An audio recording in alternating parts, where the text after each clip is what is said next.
আমি রাসেল আছির সাথে। আর শুরু হয়ে গেল ভূত এফএম। আপনাদের সবাইকে স্বাগত জানাচ্ছি ভূত এফএমে। আজকে চলে যাই ডক্টর আরিফের কাছে আবারও। ঘটনায় যাই। আসলে আমার জীবনে এমন কিছু এভাবে ঘটে যাবে বা ঘটতে পারে আমি সেটা কখনো ভাবি না বা ভাবতে পারি না। খুব রিসেন্টলি ঘটে গেছে। কিছুদিন আগেই কোরবানি ঈদ চলে গেল। কোরবানি ঈদের ছুটিতে আমি বাড়িতে যেতে পারিনি।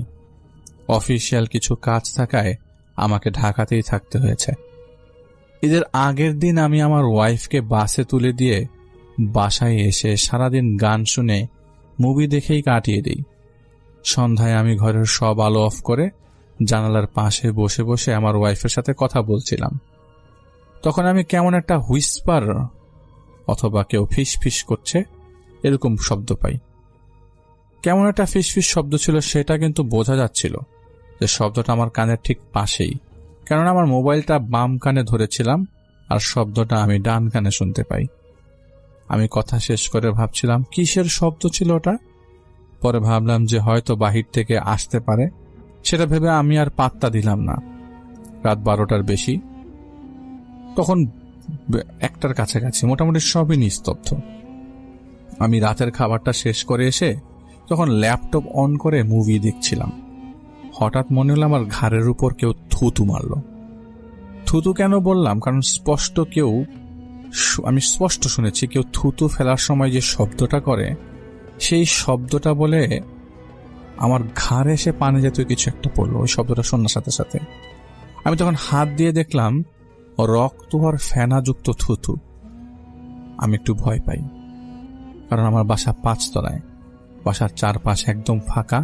যে বাড়িগুলো আছে সেগুলো 2 তলা আর 1 তলা টাইপ। আমার বাসাটাই 7 তলা ভবন, আর পেছন সাইডে আবার বহুতল ভবন আছে। আমার সাইডে ছিল না। আমি তবুও চারপাশে তাকালাম দেখার জন্য যে কেউ উপর থেকে থুতু ফেললো কিনা, কিন্তু এত রাতে কেউ থুতু ফেলবে এটা তো মনে হয় না। আমি বেশ অস্বস্তিতে পড়ে গেলাম। যাই হোক, উঠে গিয়ে হাত ধুয়ে এসে ল্যাপটপটা বন্ধ করে দিলাম। ভাবলাম যে শুয়ে পড়ব। তো শুয়ে পড়ার আগে গেলাম বারান্দার দরজা আটকাতে। যখন দরজাটা আমি ভিড়িয়ে দিয়েছি, এই ছিটকিনিটা লাগাবো, তখন কেন জানি আমার হাতটা কেঁপে উঠল। মনে হলো কেউ আমার পেছনে দাঁড়িয়ে আছে। আমি সাথে সাথে পেছন ঘুরে তাকালাম। জাস্ট মনে হলো একটা ধোঁয়া পাশ কাটিয়ে চলে গেল। আমি কোনো মতে দরজা লাগিয়ে রুমটার পাশের রুমটায় যাই।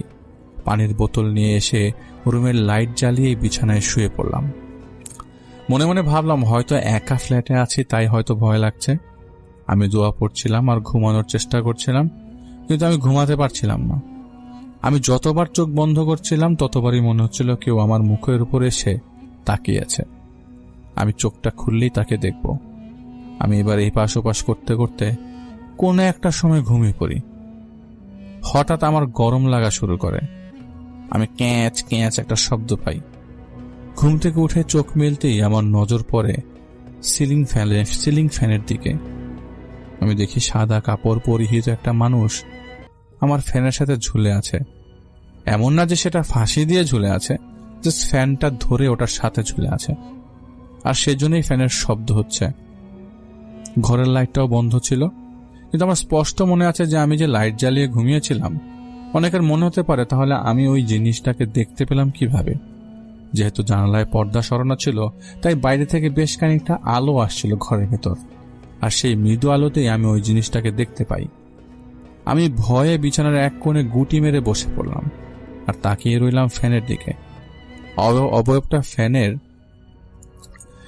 ফ্যানে ঝুলেই আছে। আমি অবয়বটার মুখ দেখিনি, শুধু তাকিয়ে আছে ভয় আর তো মুখে। আমি জানি হয়তো খারাপ কিছু সামনে পড়লে আল্লাহর রহমত নেমে আসে, সাহায্য নেমে আসে। আমার উপরেও আসলো। আজান দেওয়ার জন্য মুয়াজ্জিন জাস্ট মাইক চেকিং এর জন্য মাইকে ফু দিয়েছে, তখনই ফ্যানের সাথে ঝুলে থাকা অবয়বটা এক পলকে বাতাসে মিলিয়ে যায়। আমি বেশ কিছু সময় নড়ারও সাহস পাইনি। ভোরের আলো ফুটে সূর্যের আলো যখন ঘরে প্রবেশ করলো, আমি তখন সাহস সঞ্চার করে উঠে গিয়ে বারান্দার দরজা খুলে গিয়ে বারান্দায় দাঁড়িয়ে থাকি। পুরোপুরি সকাল হয়ে গেলে তখন দরজা জানালা সবগুলো খোলা রেখে ঘুমিয়ে পড়ি। দুপুরে ঘুম থেকে ওঠার পর আমার বেশ খারাপ লাগছিল। আমার ওয়াইফ কল করলে আমি তাকে বলতে চেয়েও বলতে পারিনি। কারণ সে অসুস্থ, তাছাড়া চিন্তা করবে। আর যেহেতু ঈদের দিন সারাদিন সবার সাথে কথাবার্তা বলেই কাটিয়েছি, কিন্তু মনে মনে রাতের ব্যাপারটা দাগ কাটছিল। যাই হোক, দিন গড়িয়ে রাত এলো, আর আমার মনের মধ্যে রাতের ব্যাপারটা বারবার উকি দিতে থাকলো। তাই আমি ভাবলাম আজ আর ঘুমাবই না। সেদিন সারা রাত আমি নির্ঘুম কাটিয়ে দিলাম। পুরো রাতে শুধু 2 বার আমার বাসার যে আরেকটা খালি ঘর আছে সেখান থেকে কাচের গ্লাস বা বাটি সজোরে আছাড় মেরে ফেলে দিলে সেটা ভেঙে যেমন ঝনঝন আওয়াজ হয় তেমন আওয়াজ আসলো, কিন্তু আমি খাট থেকে 1 পাও নিচে নামলাম না। মজার ব্যাপার হলো, সকালে ভোরের আলো ফোটার পর যখন আমি ওই রুমে যাই, সবকিছু একেবারে ঠিকঠাক, কোনো গ্লাস ভাঙা নেই, কোনো জিনিসপত্র এলোমেলো নেই। সারা রাতের ক্লান্তিতে সকালে আমি ঘুমিয়ে পড়ি। তবে আমি শান্তি পাচ্ছিলাম না যে আজ রাত আমার সাথে কি হতে পারে। কিন্তু আমার কিছু হয়নি, আমি কিছু দেখিও নাই। যাই হোক, মনে মনে নিয়ত করলাম আমার ওয়াইফ না আসা পর্যন্ত বাকি দিনগুলো এভাবে না ঘুমিয়ে কাটিয়ে দিব। সেদিনও সবার সাথে কথাবার্তা বলে কাটালাম। রাত আসলো, আমি খাওয়া দাওয়া শেষ করে কিছু স্ন্যাক্স নিয়ে বসে বসে ল্যাপটপে নাটক দেখছিলাম। সময় হয়তো তখন রাত 2:30 বা তার কিছু সময়। আমার চোখ লেগে গিয়েছিল। সম্ভবত আমি কান্নার শব্দ পেয়ে চোখ খুললাম। হন্তদন্ত হয়ে উঠে বসলাম খাটের ওপর। আমার ঘরের লাইট সেদিনও বন্ধ, আমার ল্যাপটপটাও বন্ধ। অথচ আমার মনে আছে আমি ইউটিউবে নাটক চালিয়ে রেখেছিলাম। আর আমি দেখলাম আমার খাটের সামনের ফ্লোরে একটা কাফনের কাপড়ে মোড়ানো একটা লাশ, যেটা সম্পূর্ণভাবেই মোড়ানো কাফনের মাথার কাছেই। পেটের মাঝখানে আর পায়ের অংশে গিট দেওয়া ছিল। সে লাশটাই সামনে রেখে দেয়ালের সাথে হেলান দিয়ে 2টো অবয়ব বসে আছে। তারা দেখতে অনেকটা মহিলাদের মতো, কেননা তারা কালো কোনো বোরকা বা কিছু পরেছিল। আমি দৃশ্যটা দেখার পর ছিটকে গিয়ে জানালার সাথে বাড়ি খাই।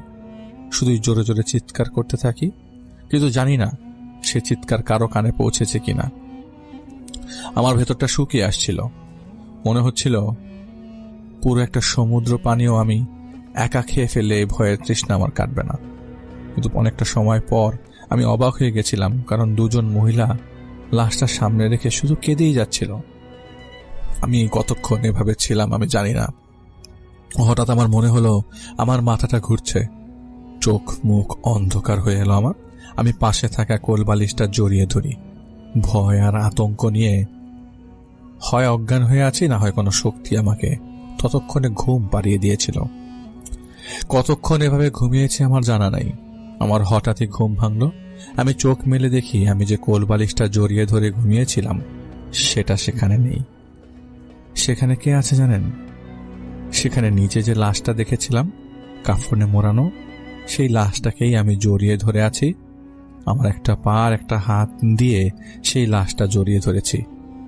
লাশটার মুখটাও কাফন দিয়ে মোড়ানো, মাথার কাছে গিট দেয়া। আমার কলিজা তখন শুকিয়ে গেছে, চোখ দুটো যেন বন্ধ হয়ে যাওয়ার মতো উপক্রম। ঘড়ির মতো আটকে গেছে আমার সবকিছু। বুকের বাঁ পাশটায় একটা মোচড় দিয়ে ব্যথায় আমার শরীরটা হঠাৎ করে কাঁপুনি দিতে শুরু করে। আমি কাঁপতে কাঁপতে 2 চোখে শুধু বিদ্যুৎ চমকালে যেমন হয় তেমন হতে লাগলো। এরপর আমার আর কিছু মনে নেই। সকালে বেশ দেরিতে আমার ঘুম ভাঙার পর বুঝতে পারলাম রাতে আমার মুখ দিয়ে রক্তসহ ফেনা চলে এসেছিল ভয়ে, কারণ আমার বালিশে তখনও সেগুলো শুকিয়ে লেগেছিল। আমি জানি না রাতে আমার সাথে কি হয়েছিল, তবে আমার ঘাড়ে আমি প্রচুর ব্যথা অনুভব করছিলাম। যাই হোক, আমি উঠে গোসল করলাম, ফ্রেশ হলাম। এরপর রুমে এসে দোয়া দুরুদ পড়তে লাগলাম আর ভাবতে লাগলাম কি করা যেতে পারে। আমার ওয়াইফ কল করলে আমি তাকে কিছুটা হিন্ট দিলাম, বললাম তুমি তাড়াতাড়ি চলে আসো, আমি বাসায় ভয় পাচ্ছি। কিন্তু এত কিছু যে ঘটলো সেটা আর তাকে বলার সাহস পাইনি।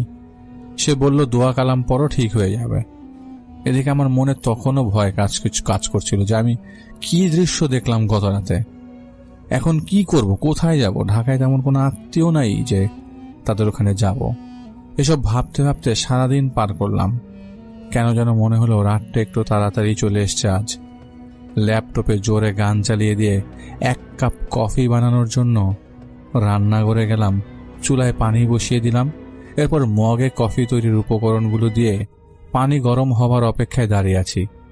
পুরো ফ্ল্যাটের সবগুলো লাইট তখন জ্বালানো। আমি হঠাৎ শুনতে পেলাম কেউ দাঁতে দাঁত চেপে ড্রয়িং রুম থেকে কিছু অদ্ভুত শব্দে কিছু একটা বলল, যে ভাষাটা এর আগে আমি শুনিনি, তবে অনেক তামিল ছবিতে শোনা ভাষার মতো মনে হলো। শব্দগুলো বলতে বলতেই সে কাঁচের কিছু একটা সজোরে আছাড় দিল। আমি দৌড়ে ড্রয়িং রুমে গিয়ে দেখলাম ঘরের লাইটটা বন্ধ, যেটা একটু আগেও আমি জ্বলতে দেখেছি। ড্রয়িং রুমের জানালার কাছে রাখা চেয়ারে কেউ একজন বা একটা মানুষ আকৃতির শেপ বসে আছে। এবার আমি আর ভয় পেলাম না। হয়তো অতিরিক্ত ভয় পাওয়াতে আমার আর ভয় কাজ করছিল না। আমি রাগে ক্ষোভে বললাম, কে তুমি? কেন এরকম করে বিরক্ত করছো? কি করেছি তোমার? বলতে বলতে আমার চোখ দিয়ে টপ টপ করে পানি পড়তে লাগলো। সে অবয়বটা কিছু বলল না, কোনো উত্তর দিল না। জানালার থাই গ্লাসটায় সজোরে একটা আঘাত করে জানালা দিয়ে নিচে লাফিয়ে পড়ল। আমি দু হাতে মুখ চেপে বসে পড়লাম, কাঁদতে লাগলাম, কান্নায় ভেঙে পড়লাম। আমি কিছুক্ষণ পর উঠে রুমের আলোটা জ্বালিয়ে দিয়ে রান্নাঘর থেকে কফি বানিয়ে শোবার ঘরে চলে এলাম। টিভি ছেড়ে দিলাম, ল্যাপটপেও জোরে গান চলছিল বেশ রাত পর্যন্ত। আমি শেষ হয়ে যাওয়া কফির মগটা হাতে নিয়ে কি জানি মনে করে জানালা দিয়ে সামনের একটা বিল্ডিং এর দিকে তাকাই। হঠাৎ আমার চোখ আটকে গেল। সেই বাসার তৃতীয় তলায় এক জানালার থাই গ্লাসে, সেই গ্লাসের উপর এক অদ্ভুত আকৃতির কিছু দেখলাম। আমি দেখলাম একটা জিন্সের শার্ট পরা একটা ছেলে, যার বডিটা মানব আকৃতির হলেও তার মাথার জায়গায় মানুষের বদলে একটা ঘোড়ার মাথা ছিল। সেই ঘোড়ার মাথার চোখ দুটো শুধু নড়ছিল আর পুরো বডিটা স্থির ছিল। আমি এক দৃষ্টিতে সেটার দিকে তাকিয়েছিলাম। হঠাৎ আমার চোখের পলক পড়তেই সেটা মিলিয়ে গেল, আর দেখতে পেলাম না। আমি দৌড়ে বারান্দায় চলে গেলাম দেখার জন্য যে আমি যা দেখেছি তা কি সত্যি ছিল কিনা, আশপাশের কোনো কিছুর রিফ্লেকশন পড়ছিল কিনা। সেই জানালায় চেক করলাম, আমি এমন কিছুই পেলাম না। সেটার ছায়া পড়বে ওই জানালায়, আমি পাইনি। আমি এবার আর কিছু না ভেবে জেদ করলাম যে যেই যাই হোক আমি ঘুমিয়ে পড়বো, কারণ আমি আর নিতে পারছি না। আমার মাইগ্রেনের সমস্যা আছে, প্রচুর মাথা ব্যথা শুরু হয়ে গেল। আমি শুয়ে পড়লাম। তবে আজকে মশারি টানিয়েছিলাম, শুনেছি মশারির ভেতর নাকি খারাপ কিছু প্রবেশ করতে পারে না। তো মশারি টানিয়ে আমি একদম দেয়ালের সাথে লেগে শুয়ে পড়লাম। আজকে আর কোল বালিশটা নিলাম না, কারণ সেদিন ভয় পাবার পর ওইটাকে আমি ওয়ার্ড্রোবে তুলে রেখে দিয়েছিলাম। কিন্তু কোল বালিশ ছাড়া আমি ঘুমাতে পারি না। আমি এক প্রকার জোর করেই চোখ বন্ধ করে পড়ে থাকলাম। হয়তো মিনিট খানেক আমি চোখ বন্ধ করে আছি। আমি অনুভব করলাম আমার মাথার কাছে কেউ এসে বসল, কারণ আমার বিছানায় কেউ বসলে, উঠলে বা নাড়াচাড়া করলে একটু শব্দ হয়। আমার বুক তখন কাঁপছিল, কিন্তু আমি শক্ত হয়ে চোখ বন্ধ করে থাকলাম। ধীরে ধীরে মনে হলো অবয়বটা আমার মুখের উপর তার মুখ দিয়ে তাকিয়ে আছে। এবার আর আমি চোখ বন্ধ করে রাখতে পারলাম না। হুট করে চোখটা খুলে ফেললাম, আর মনে হলো মশারির উপর থেকে কিছু একটা সেকেন্ডের মধ্যে সরে গেল। আমি উঠে বসলাম। ভয় পেলেও আমি সাহস নিয়ে বললাম, কে আমার ঘরে? কে? ঠিক তখনই আমার ফ্ল্যাটের মেইন দরজায় ধাপ ধাপ করে কেউ বাড়ি দিচ্ছে। আমি উঠে গেলাম দরজার সামনে, গিয়ে দাঁড়াতেই শব্দ থেমে গেল। আমি দরজায় থাকা ছোট্ট গ্লাসে চোখ রেখে দেখতে চেষ্টা করলাম বাইরে কেউ আছে কিনা, কিন্তু উকি দিয়ে দেখলাম বাইরে পুরো অন্ধকার। কিন্তু বাইরে তো সারা রাত লাইট জ্বালানো থাকে। আমি ভেবেছিলাম হয়তো ঈদের সিজন, শহর ফাঁকা, চোর ডাকাত আসতে পারে। কিন্তু আমার সেই ভাবনাকে উড়িয়ে দিয়ে বাইরে থেকে কতগুলো শিয়ালের কর্কশ ডাক ভেসে এলো। আমি বুঝলাম এটা কোনো মানুষের শব্দ না, অথবা একসাথে এইভাবে শব্দ করা কোনো মানুষ দ্বারা সম্ভব না। আমি দৌড়ে ঘরে চলে গেলাম, কিন্তু এর মধ্যে আমার খুব প্রস্রাবের বেগ আসলো। আমি থাকতে না পেরে ভয়ে ভয়ে ওয়াশরুমে গেলাম ফ্রেশ হয়ে উঠে দাঁড়ালাম। চোখ পড়ল ভেন্টিলেটরের দিকে। দেখলাম রক্তাক্ত হিংস্র চাহনি দিয়ে দুটো চোখ তাকিয়ে আছে আমার দিকে।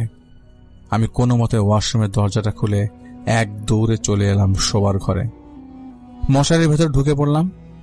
ভয়ে আমি আর চোখ বন্ধ করতে পারিনি সারা রাত। সকাল হলে আমি একজনকে কল দিয়ে বাসায় একটা বিড়াল নিয়ে আসি, কারণ আমি বেশ কয়েক জায়গায় শুনেছি বিড়ালকে আল্লাহ তাআলা অদৃশ্য শক্তির সাথে মোকাবেলা করার শক্তি দিয়েছেন। অদ্ভুত ব্যাপার হলো, বিড়ালটা আনার পর সে প্রথমেই আমার কাঁধে উঠে আমার ঘাড়ের যে স্থানে ব্যথা সে চেটে দিচ্ছে। আমি এমনিতেই বিড়াল পছন্দ করি, তবুও বিড়ালটা নতুন একটা বাসায় এসে এভাবে আচরণ করছে, ব্যাপারটা একটা কেমন জানি লাগে আমার। তো বিড়ালটা আমার ঘাড় চেটে দেয়, আমি সেখানে আর সেই ব্যথাটা অনুভব করি না। দুপুরে আমি আর বিড়ালটাকে একটা ঘুম দিই, বেশ ঘুম হয় আমার। হঠাৎ বিড়ালের চিৎকার, আমি লাফিয়ে উঠি, দেখি মাগরিবের আজানের সময় হয়ে গেছে, কয়েক মিনিট বাকি আজান দিতে। সেই টাইমটাতে বিড়ালটা ড্রয়িং রুমে গিয়ে সেখানে থাকা চেয়ারের দিকে তাকিয়ে অনেক জোরে চেঁচাচ্ছে। আমি বিড়ালটাকে কোলে নিয়ে শান্ত করার চেষ্টা করি, কিন্তু আজান না হওয়া পর্যন্ত সে রাগে গড়গড় করে আর চেঁচায়। এই কয়েকদিন আমার বাসাটা কেমন একটা গুমোট আর ভারী ভারী লাগলেও আজকের মাগরিবের আজানের পর থেকে একদমই নর্মাল অনুভব করছিলাম। রাতে আমি নর্মালি খেয়ে দিয়ে বিড়ালটাকে নিয়ে ঘুমিয়ে পড়ি, কিন্তু সে ঠিক মাঝরাতে উঠে মশারিটা খামচানো শুরু করে বাইরে বের হবার জন্য। আমি মনে করেছিলাম সে হয়তো পটি করার জন্য বাইরে যেতে চেয়েছিল, তাই আমি মশারি থেকে তাকে বাইরে বের করে দিয়েছিলাম। সে এক জোরে ড্রয়িং রুমে ছুটে গেল, আবার সন্ধ্যার মতো রাগে গড়গড় করে চেঁচাতে লাগলো। বেশ কিছুক্ষণ পর সে শান্ত হয়, আমি তাকে কোলে নিয়ে বিছানায় চলে আসি।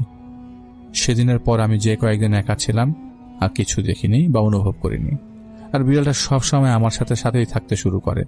ইভেন রাতে ওয়াশরুমে গেলে সে গিয়ে দরজার সামনে বসে থাকবেই, তার যত রাতই হোক বা সে যত গভীর ঘুমিয়ে থাকুক। এরপর আমার ওয়াইফ বাসায় চলে আসার পর ছোট ছোট কিছু ঝামেলা এখন হচ্ছে, হয়তো চলবে। সবাই দোয়া করবেন আমাদের জন্য। ধন্যবাদ ডক্টর আলিফ ভাইয়া, আপনার ঘটনার জন্য আপনাকে অসংখ্য ধন্যবাদ। অনেক সুন্দর একটি ঘটনা আমরা শুনতে পারলাম আপনার মাধ্যমে। আমরা সরাসরি চলে যাব আরো একটি ঘটনায় আমাদের পরবর্তী লিসেনার্সের কাছে। আমার নাম নাসিম উদ্দিন। আমার ঠিকানা দিনাজপুর জেলার নবাবগঞ্জ থানার মতিহারা নামক গ্রামে। ঘটনাটি ঘটে আমার মামাতো বোনের সাথে আজ থেকে প্রায় 12 বছর আগে। আমার আম্মুরা 2 বোন 3 ভাই। আমার খালার বাড়ি নবাবগঞ্জ থানার কোন এক গ্রামে। ঘটনা এখান থেকেই শুরু। প্রথমে খালার বাড়ির বর্ণনা দিই। আমার খালার বাড়ির ঠিক সামনে এক বিশাল স্কুল মাঠ। মাঠের পাশ দিয়েই বয়ে গেছে এক নদী। আমি নদীটার নাম জানি না। তার পাশেই গ্রামে ঢোকার রাস্তা। রাস্তার পাশে রয়েছে বিশাল 2টি তাল গাছ। আর আমার খালার বাড়ির সাথেই ছিল পারিবারিক কবরস্থান। ছোটবেলা থেকে আমার মামাতো বোন আমাদের বাসাতেই থাকতো। একদিন আমার মামাতো বোন সহ আমার পরিবারের সবাই গেলাম আমার সেই খালার বাড়িতে। আমরা 2 দিন খালার বাড়িতে থাকার পর আমাদের বাড়িতে চলে আসি। আমাদের বাসায় আসার পর আপুর মধ্যে কিছু পরিবর্তন দেখা যায়। বলে রাখা ভালো, আমি খুব মিষ্টি পছন্দ করি, তাই আমাদের বাসাতে সবসময়ই মিষ্টি থাকতো। বাসাতে আসার পর দিন আমি ফ্রিজ থেকে মিষ্টি খাওয়ার জন্য প্যাকেট খুলে দেখি মিষ্টির বাক্স ফাঁকা। আমি ছোট হওয়ার ফলে চিল্লাচিল্লি শুরু করে দিই। তখন আমার মামাতো বোন বলে ওঠে, মিষ্টি তো খেয়েছি, তোমাকে তো আর খেয়ে ফেলিনি। অবাক করার বিষয় হলো আপু আমাকে কখনো তুমি করে ডাকে না, আর আপু মিষ্টি একদমই পছন্দ করে না। আর ওই মেয়ে পুরো বক্সের মিষ্টি খেয়ে ফেলেছে। এটা ঘটনার প্রথম দিন। সেই দিনের পর থেকে আব্বু 2 দিন মিষ্টি নিয়ে আসেনি। তখন শুরু হয় আপুর পরবর্তী ঘটনা। প্রথম ঘটনার 2 দিন পর আমার আম্মু লক্ষ্য করে আমার আপু রান্নাঘর থেকে পুরো 1 কেজি চিনি পলিথিন থেকে একবারে খেয়ে ফেলল। এটা দেখে আম্মু ভীষণ ভয় পায়। তখন আম্মু আপুকে কিছুই বলে না। রাতে আপু ঘুমাতে গেলে আম্মু আমাকে আর আমার আব্বুকে আম্মুর দেখা ঘটনাটা বলে। আর বলে রাখি, আমি ছোট হয় আমি, আম্মু আর আব্বু এক রুমে থাকতাম। আমার নিজের বোন আর আমার মামাতো বোন আলাদা রুমে থাকতো। আমার নিজের আপু আমার থেকে মাত্র 2.5 বছরের বড়, তাই বলাই যায় আমার নিজের আপু খুব বড় না। 2 আপুকে চেনার সুবিধার্থে আমার মামাতো বোনকে বড় আপু আর আমার নিজের বোনকে ছোট আপু বলেই সম্বোধন করতাম। ঘটনায় ফিরে আসা যাক। সেদিন রাতে আমার ছোট আপু হঠাৎ করেই চিৎকার করে ওঠে। শব্দ শুনে আপুদের রুমে যাওয়ার পর যা দেখি আমরা, তাতে সবাই অবাক হয়ে যায়। আমরা দেখতে পাই বড় আপু নিজের হাতে নিজেই কামড় দিয়ে রক্ত বের করে খাচ্ছে। এই ঘটনা দেখে আব্বু বড় আপুকে আটকানোর চেষ্টা করে। আমার আব্বু বাংলাদেশ সেনাবাহিনীর অবসরপ্রাপ্ত একজন সৈনিক। আব্বুর সাহসিকতার পরিচয় অনেকবারই পেয়েছি, কিন্তু অবাক করার বিষয় আব্বু বড় আপুর বাম হাত তার মুখের কাছ থেকে সরিয়ে নিয়ে আসতে পারছিল না। বড় আপু তার ডান হাত দিয়ে আব্বুকে কন্ট্রোল করছিল। আব্বু অনেক চেষ্টার পর সফল হন। আব্বু সহ আমরা সবাই বুঝতে পারি এটা অলৌকিক কিছুর কাজ। তাই আব্বু পাশের মসজিদের ইমামকে ডেকে পাঠান। তিনি বড় আপুর শরীরে জিনকে ভর করান। ইমাম সাহেব সালাম দিয়ে জানতে চান, কি চান আপনি, কেন ছোট মেয়েটাকে কষ্ট দিচ্ছেন? উত্তরে বড় আপু ভারী কণ্ঠে বলে, আমি মিষ্টি খাবো। ইমাম আবার প্রশ্ন করে, থাকেন কই আপনি? উত্তরে আবার বড় আপু ভারী কণ্ঠে বলে, আমি মিষ্টি খাবো। বারবার প্রশ্ন করলে তার জবাব একটাই। শেষে ইমাম বলে, মিষ্টি খাওয়া হইলে বলবেন তো সবকিছু? আপু ভারী কণ্ঠে বলল, হ্যাঁ। তখন রাত 2টা বাজে। এত রাতে বাজার বন্ধ, তবে আমার এক বড় ভাই মিষ্টির কারিগর, তাকে আব্বু কল দিয়ে 2 কেজি মিষ্টি নিয়ে আসতে বলেন। মিষ্টি আনার পর আপুর সামনে মিষ্টি রাখা হলে বড় আপু একটা হাসি দেয়।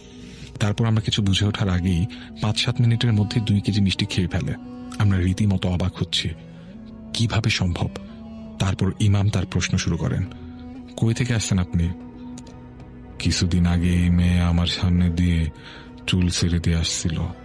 আমি রাস্তার পাশের তাল গাছে থাকি। বুঝতে পারছেন কোন তাল গাছ? হ্যাঁ, এটা আমার খালার বাড়ির রাস্তার পাশের ওই তাল গাছ। দ্বিতীয় প্রশ্ন, কেন এসেছেন আপনি? উত্তরে বড় আপু ভারী কণ্ঠে বলল, আমার এই মেয়েরে পছন্দ হয়েছে, তাই ওর সাথে আসছি। ইমাম সাহেব চেষ্টা করছিলেন কিভাবে তাকে তাড়ানো যায়, কিন্তু ওই জিন রাজি হচ্ছিল না। এক পর্যায়ে জিনটি আরো 3 কেজি মিষ্টি চেয়ে বসে। আব্বু রাজি হয়ে যায়। তারপর জিনটি বাসার পাশের আম গাছের বড় একটা ডাল ভেঙে চলে যায়। ঘটনাটি এখানেও শেষ হয়নি।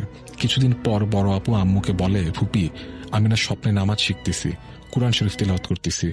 তারপর থেকে রেগুলার বড় আপুর শরীরে ওই জিন ভর করত। সবাই এই বিষয়টির সাথে ইউজড হয়ে গেল, কিন্তু তার অত্যাচার বাড়তেই থাকে। আগের ঘটনার 1 মাস পর বড় আপু আম্মুকে বলে, ফুপি, খিদা লাগছে। তাই আম্মু ওর জন্য নাস্তা বানাতে যায়। এসে দেখে বড় আপু ঘুমিয়ে পড়েছে। তাই আর আম্মু বড় আপুকে ডাকেনি। প্রায় 1 ঘন্টা পর বড় আপু ঘুম থেকে ওঠে। আম্মু আপুকে খেতে বললে আপু বলে, আমি তো খেয়েছি। তখন আম্মু ভীষণ অবাক হয়ে যায়। আম্মু বলে, কখন খেলি? বড় আপু তখন সব বলতে শুরু করলো। আমি দেখি একটা ছেলে আর একটা মেয়ে আমার সামনে আসে। প্রত্যেকদিন যে ছেলেটা আমাকে কোরআন শরীফ শেখাতো ওই ছেলেটা, আর মেয়েটা নাকি তার বোন। সে আমাকে নিতে এসেছিল। তাদের শহরে কার যেন বিয়ে। কিন্তু অবাক করার ব্যাপার হলো তারা উঠতে পারে। আমাকে পাহাড়, পর্বত, নদী, সমুদ্র পার করে এক অচেনা জায়গায় উড়িয়ে নিয়ে গেল। সেখানে অনেক লোকজন, সবাই খাচ্ছে, আনন্দ করছে। তারপর ওই ছেলেই আমাকে খাইয়ে দিল।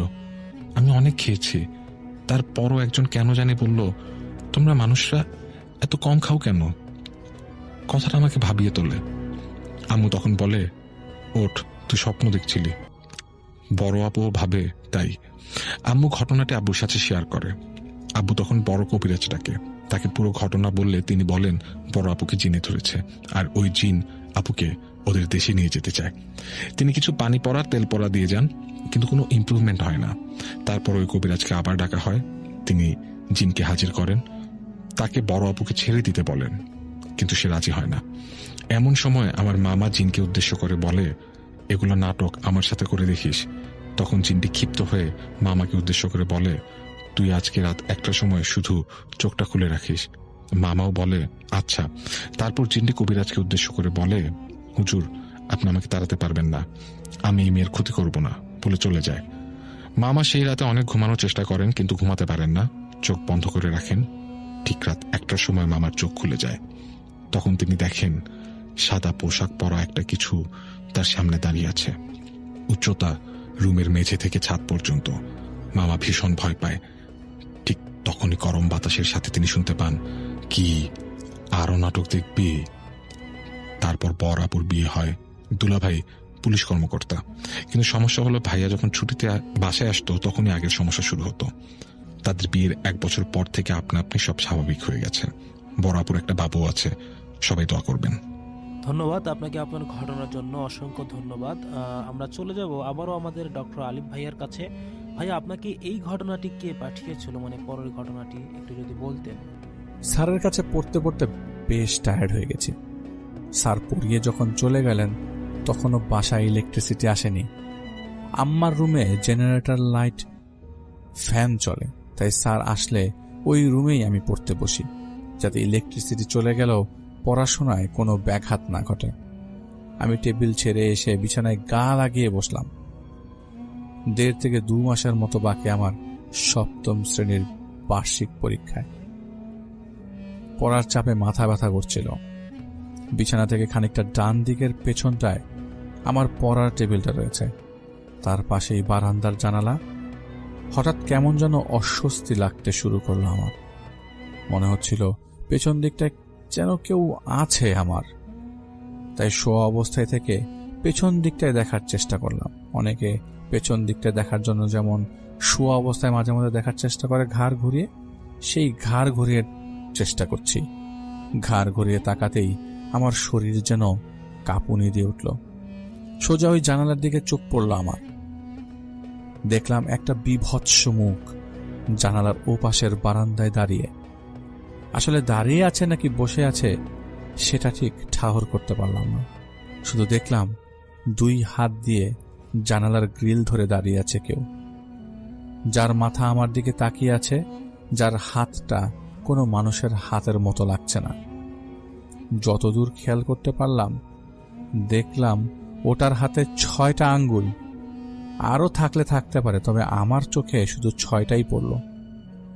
মুখমণ্ডল যেন পচে গলে আছে, অনেকটা আগুনে পুড়লে যেমনটা কালো কুচকুচে বর্ণের দেখায় তেমন।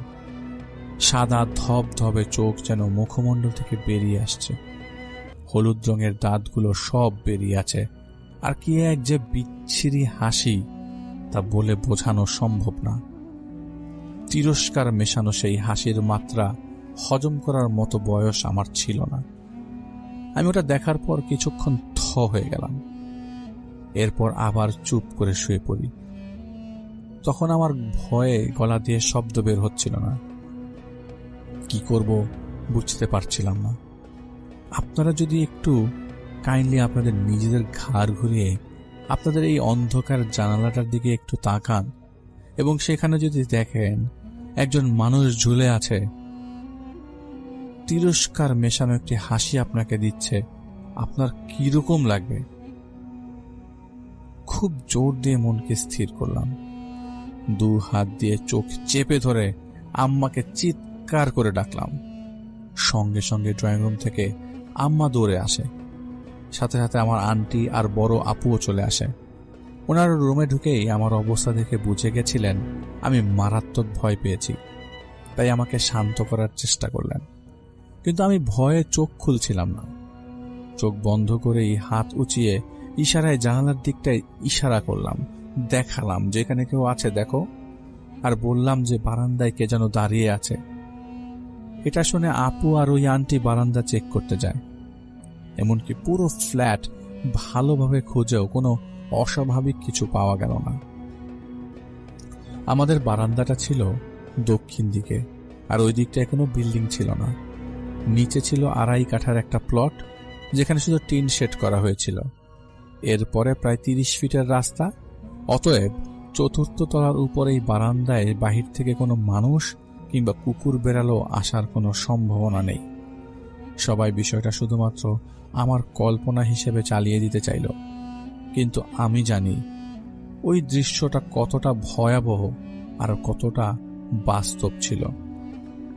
আমার সাথে ঘটা এমন প্রায়শই বিভিন্ন ভীতিকর অভিজ্ঞতাগুলো যখন বাসার মানুষের কাছে বলতাম, সেই বয়সে কেউই তেমন একটা পাত্তা দিত না।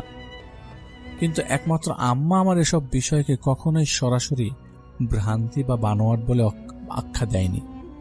সবসময় দেখতাম তিনি চুপ থাকতেন আর পরিস্থিতি খুব স্মার্টলি হ্যান্ডেল করতেন। আমার জীবনে সেবারই প্রথম সরাসরি নিজ চোখে এমন কোনো কিছু দেখেছিলাম যেটা আমাকে অনেক দিন যাবৎ মানসিকভাবে ভুগিয়েছিল। Actually that was the beginning of my worst experiences. এর আগে শুধুমাত্র কানে শুনতাম, দূর থেকে বিভিন্ন কিছু আঁচ করতাম, কিন্তু কখনো চোখের সামনে কিছু পড়েনি। তবে হ্যাঁ, আমি যখন আরো ছোট ছিলাম তখন একটা অস্বাভাবিক বিষয়ের সম্মুখীন হয়েছিলাম, তাও কয়েকবার। আর্লি 20s ঘটনা। আমার বয়স তখন সম্ভবত 6 বা 7 হবে। তখন তখন যে আমি 1 কেজি শ্রেণীতে পড়তাম এতটুকু স্পষ্ট মনে আছে।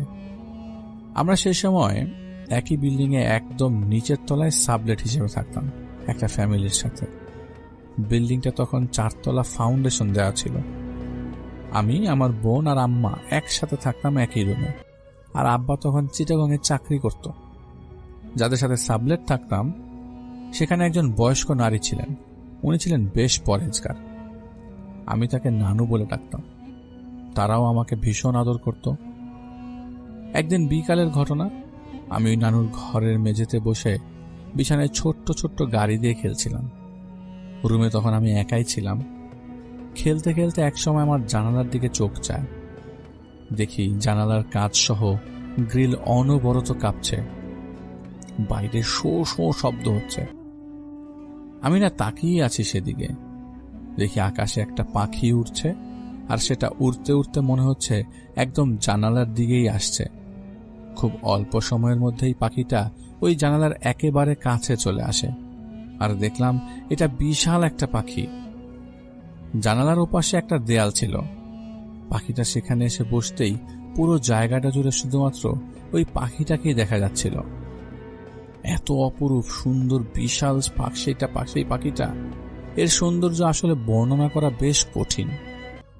পুরো জানালা ঢাকা পড়ে গেছে পাখিটার দেহের ছায়ায়।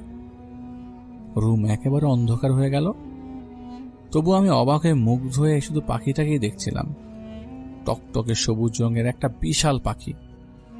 কয়েকবার ওটার পাখা ঝাপটানোর শব্দে মনে হচ্ছিল ঝড় শুরু হচ্ছে।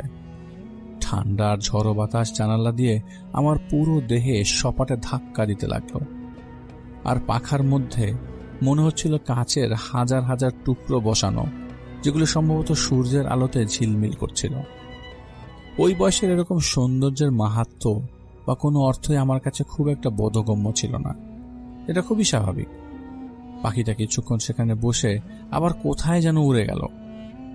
আর আমি সেটা দেখতে দেখতেই বোধহয় ঘুমিয়ে পড়েছিলাম। কারণ এরপর হঠাৎ যখন কানে শব্দ আসে, তখন দেখি আমি বিছানার উপর মাথা রেখে শরীরটা মেঝেতে উপর হয়ে ঘুমিয়ে আছি। বিছানার উপর আমার মুখের লালা পরে ভিজে একাকার। আমি বেশ বিব্রত হয়ে হুড়মুড় করে উঠে পড়ি। দেখি আশেপাশে একদম অন্ধকার। রুমে আমি একা। সন্ধ্যা গড়িয়ে তখন সম্ভবত রাত হয়ে যাচ্ছিল। একটু ঘাবড়ে যাই। এরপর যতটুকু মনে আছে, ওই রুম থেকে দৌড়ে আমাদের রুমে এসে পড়ি। এরপরও আরেকদিন মধ্যরাতে ওই পাখিটা আমাদের জানালার অপর পাশে এসেছিল। শো শো বিকট আওয়াজে আমার ঘুম ভাঙে। ছোটবেলায় প্রায় মধ্যরাতে আমার ঘুম আপনা আপনি ভেঙে যেত। তখন আম্মুকে ডেকে তুলতাম। কিন্তু সেদিন ঘুম ভাঙার পর আমি বেশ ভয় পেয়েছিলাম। আম্মু আর আপুর মাঝখানে যেয়ে শুয়েছিলাম। সবুজ রঙের ওই দৈত্যাকার পাখির পাখা ঝাপটানোর শব্দ ও ঝড়ো হাওয়ায় রুমের সবকিছু কেমন ওলট পালট হয়ে যাচ্ছিল। আমি কিছুক্ষণ ধরে আম্মু আর আপুকে ডেকেছিলাম, কিন্তু এরা কেউই ঘুম থেকে ওঠা তো দূরে থাক, একটু চোখ খুলেও তাকায়নি। আমি এরপর আম্মুর কাছাকাছি গিয়ে চোখ বন্ধ করে থাকতে থাকতেই সম্ভবত ঘুমিয়ে পড়েছিলাম। কিন্তু পরে আর সেগুলো খুব একটা আমার মনে ছিল না। মজার পার্টটা তখনও বাকি ছিল। এর ঠিক কতদিন পর সেটা মনে নেই, তবে কয়েকদিন পর আবার একদিন বিকেলে বারান্দায় খেলছিলাম। সেই সময় পাখিটা আসে। সেই পাখিটা বিশাল ডানা মেলে পাখিটা জানালার ওপাশের দেয়ালে বসে। সেদিন পাখিটাকে আমার কেন জানি আর ভয় লাগেনি। এমন একটা অনুভূতি ছিল যে সেটা আরেকটা মানুষ। আরেকটু স্পেসিফিক করে বললে একজন নারী। খুব মিষ্টি গলায় আমাকে ডাকলো, আমার সাথে কথা বলল। একটা সময় মনে হচ্ছিল আমরা একে অপরের বন্ধু। অনেকক্ষণ গল্প করছিলাম, প্রায় সন্ধ্যা পর্যন্ত। তবে কি সব নিয়ে কথা হয়েছিল সেটা আমার স্পষ্ট মনে নেই। যতটুকু মনে পড়ে তার সাথে কথোপকথন চলছিল এবং আমি অনেক হেসে কথা বলছিলাম। খুব সুন্দর আর আনন্দঘন সময় কেটেছিল সেদিন। এরপর হয়তো আরো কয়েকবার সেই পাখিটা এসেছিল, কিন্তু আমার ওই স্মৃতিগুলো আবছা কুয়াশার মতো হয়ে গেছে। তবে হ্যাঁ, শেষবার যখন দেখা হয়েছিল তখন আমি ক্লাস 1-এ উঠেছি, কিন্তু বেশি দিন হয়নি। সেবার ওই পাখিটা আমাকে খুবই ছোট আকার একটা সবুজ রঙের পাখি দিয়েছিল। জ্যান্ত কোনো পাখি না, মানে একটা মার্বেল পাথরের মতো হয়তো কোনো উপাদান দিয়ে তৈরি ছোট্ট একটা পাখির কাঠামো। আমি খুব খুশি হয়েছিলাম। দু পাখা মেলে আছে ওই পাখি মূর্তিটা, যেন দেখে মনে হচ্ছে স্বাধীন চিত্তে আপন মনে উড়ে বেড়াচ্ছে। সবুজ মায়াবী মিষ্টি ভাসী পাখিটা আমাকে ছোট্ট ওই উপহারটা দিয়েছিল আর বলেছিল সব সময় যেন আজীবন এটা আমার কাছে রাখি, আর যখন ইচ্ছা এটা দেখে দেখে যেন ওর কথা ভাবলে বা ওকে ডাকলে ও চলে আসবে। ওর নাম বলেছিল স্বর্ণালী। আমি তখন এই সমস্ত বিষয়ের তেমন কোনো অর্থ অনুধাবন করতে পারিনি। তবে হ্যাঁ, ছোট্ট উপহারটা আমার বেশ পছন্দ হয়েছিল। আমি বেশ অনেকদিন সেটা দিয়ে খেলেছি। আর যখনই ওই স্বর্ণালী আসতো আর আমার সাথে কথা বলতো, সে সময় আমার মনে হতো আমি যেন মানুষের সাথে কথা বলছি, এটা কোনো পাখি না। খুব সুন্দর মিষ্টি স্নিগ্ধ একটা মেয়ে, যাকে আমার ভীষণ ভালো লাগতো। একটা সময় আমি আরো বড় হতে থাকি। স্বর্ণালীও সেই উপহারটা দেবার পর আর কোনোদিন আসেনি, কোনোদিন আর ওকে দেখিনি। আমরা ওই রুম ছেড়ে দিয়ে ওই বিল্ডিং এর ওই 4th ফ্লোরে শিফট হয়ে যাই। যখন আমি ক্লাস 3-তে পড়ি, আর আমি এর মধ্যে ধীরে ধীরে সবকিছু ভুলে যাই। এমনকি ওই খেলনার মতো ছোট্ট সবুজ পাখির কাঠামো যেটা আমি উপহার পেয়েছিলাম, সেটাও কিভাবে যেন হারিয়ে ফেলি, তাও খেয়াল থাকে না।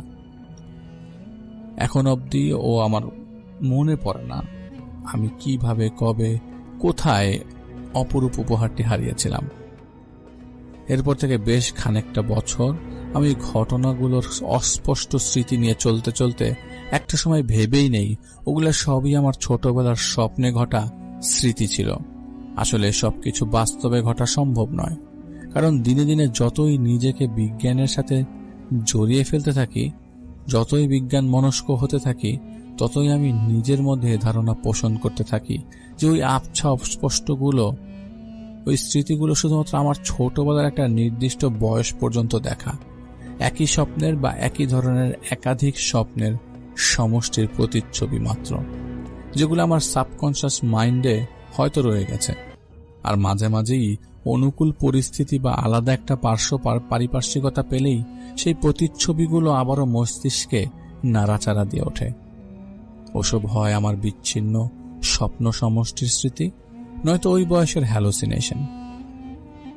যেটা খুবই স্বাভাবিক একটা বিষয়।